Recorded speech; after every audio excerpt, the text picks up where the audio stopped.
Ярмарка продуктов сельского хозяйства была проведена на привокзальной площади столицы. Свою продукцию представили два района – Знаурский и Ленигорский, а также город Квайса. На ярмарке представлены сыр и мед из высокогорных селений республики. Именно эти продукты пользуются большим спросом среди населения.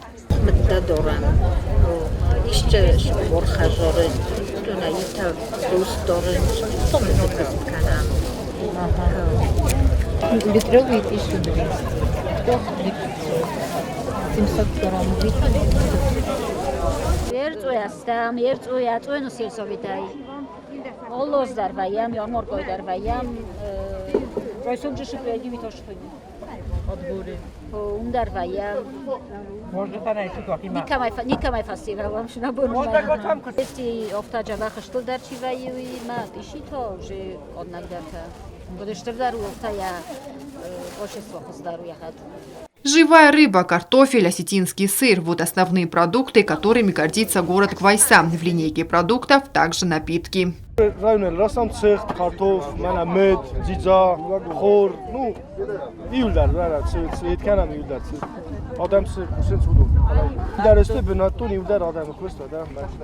Сегодня главным продуктом Ленигорского района стало мясо. Покупателей на него было хоть отбавляй.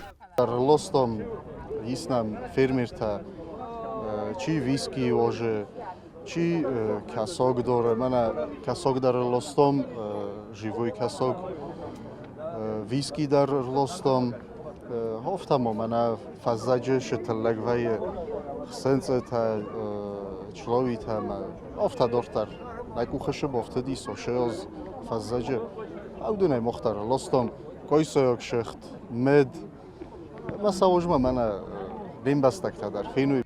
Завтра, 20 сентября, все районы республики представят дары осени на подворьях, организованных ко Дню Республики. Жители смогут полакомиться традиционными национальными блюдами на Театральной площади. Анжела Кокоева, Регина Черткоева, Рауль Кочиев. Информационный выпуск сегодня.